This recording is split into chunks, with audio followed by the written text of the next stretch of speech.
Ер нь энэ хувилдааны төр Монголын ард түмний хүсэл захиалгаар бий болсон ардчилсан намын нэр хүндэд зориудаар бас халдаж байна. Ардчилсан намын хийсэн бүтээсэн бүхнийг үгүйсгэн харлуулж ардчилсан нам засгалж чаддгүй маа. Хоорондоо хаграад ажил хийдэггүй нам юм а гэж харагдуулах энэ ажлуудыг зориуд санаатаагаар зохион байгуулсаар байна. Үргэлжлүүлсээр байна.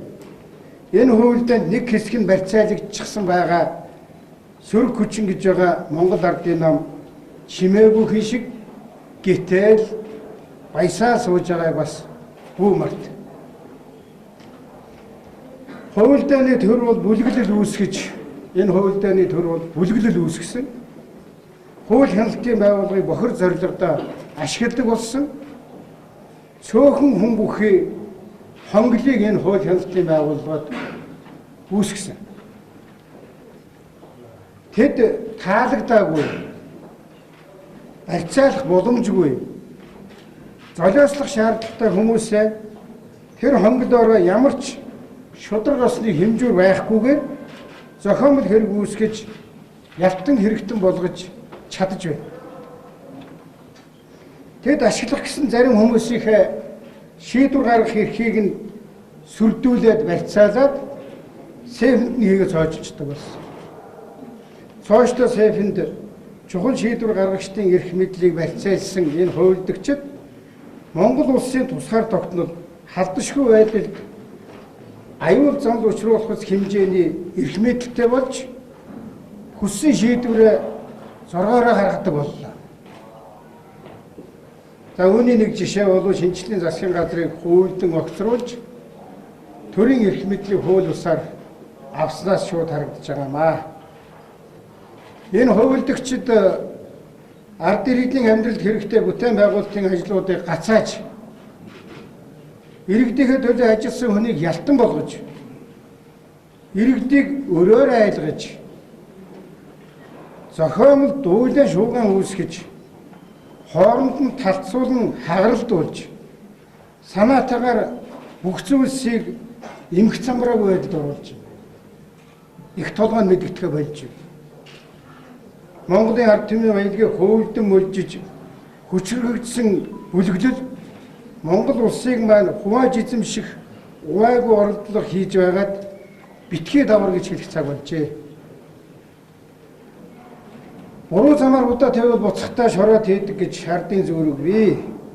Энэ бүхнийг өдөртөн зохион байгуулж байгаа хүмүүсийн нэгийг өнөөдөр би нэр цохон хэлэхээс өөр аргагүй боллоо.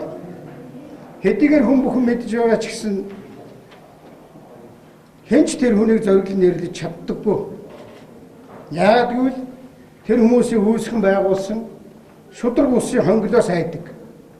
Тэр хонгол руу чигэгдэхээс бүгдээрээ айдаг болсон. Хэлмэгдэхээс айдаг болсон. Гэсэн ч би Монгол улсынхаа эрх ашигын төлөө хэлхэн зүйтэй гэж үзлээ. Тэр хүн бол шудраг байцгаа гэж гарч ирсэн Монгол улсын ерөнхийлөгч захираг Элбэгд орж. Монгол улсын ерөнхийлөгч Элбэгд орж болно.